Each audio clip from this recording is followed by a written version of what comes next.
Allez, bonjour à tous, XTZ 750, problème de jauge de température. Donc je vous montre aujourd'hui avec cette petite vidéo tuto comment nettoyer cette capsule du thermostat et le calorstat.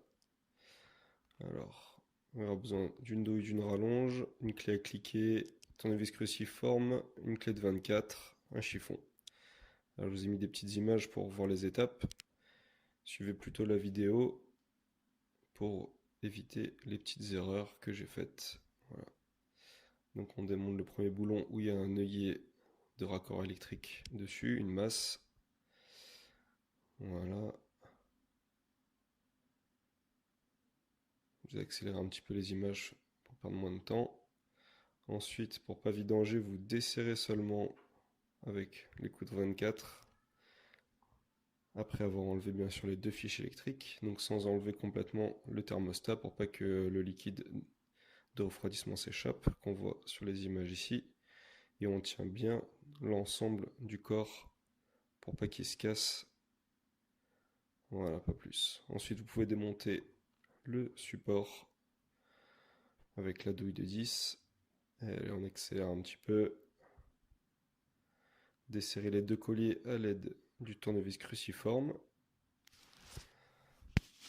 Donc j'ai perdu très peu de liquide, hein. Il n'y a pas besoin de vidanger le circuit pour faire cette opération de nettoyage et de maintenance. Ma moto arrive à 100 000 km, donc je voulais voir un petit peu l'état. Et comme ça marchait pas, grand bien m'en a pris, puisque ça m'a permis sans vidange et juste avec un petit peu de temps, sans trop de connaissances spécifiques, de remettre tout ça en ordre, puisque maintenant tout remarche. Donc voilà, on dévisse tout doucement et vous allez voir, il y a peu de liquide qui s'écoule, j'ai même pas un demi-verre qui est tombé. Donc bien sûr que je referai une vidange rapidement, puisque le liquide est un petit peu vieux, il a quelques kilomètres, comme vous vous en doutez. Et voilà, si vous êtes pressé par le temps ou quoi que ce soit d'autre, sachez que vous pouvez faire cette opération sans vidange. Ensuite, on enlève le bouchon. Il y a deux crans, un premier quart de tour puis un deuxième. Voilà, donc en faisant attention de ne pas trop faire bouger les tuyaux qui sont restés en l'air. Surtout que là, j'avais démonté mon radiateur du cadre, donc ça bouge un petit peu. Ensuite, vous enlevez le deuxième tuyau et vous pouvez retirer complètement le corps du thermostat. Voilà, il n'y a plus qu'un fil électrique qui tient, le thermocontact, la sonde de température en fait qui marchait pas non plus. En fait, quand je démarrais ma moto, ben, en fait, l'aiguille restait tout en bas. Du coup, je ne savais pas quand est-ce que la moto chauffait ou pas. Donc c'est pour ça que j'ai fait cette opération. J'ai pour projet d'emmener cette moto un peu dans les chemins maintenant, comme j'ai une deuxième moto, donc ça me faisait un petit peu peur de partir et si je devais la faire chauffer, que le radiateur n'était pas refroidi par le ventilateur qui se déclenchait pas, c'était un petit peu problématique.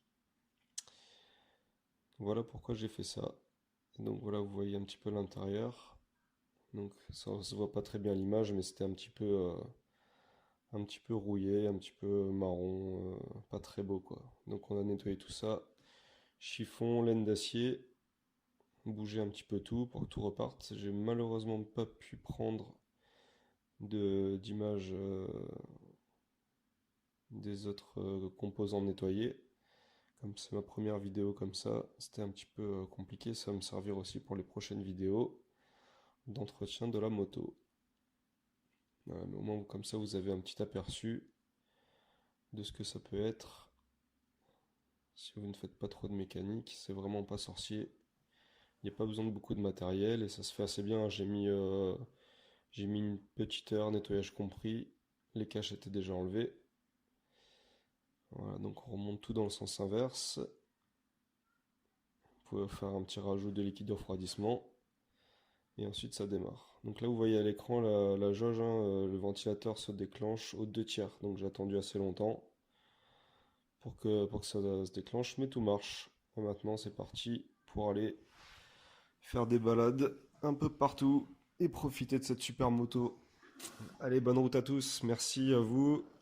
N'hésitez pas à vous abonner pour d'autres petites vidéos tuto et un petit j'aime pour la vidéo, ça fait toujours plaisir car c'est du boulot. Allez, salut!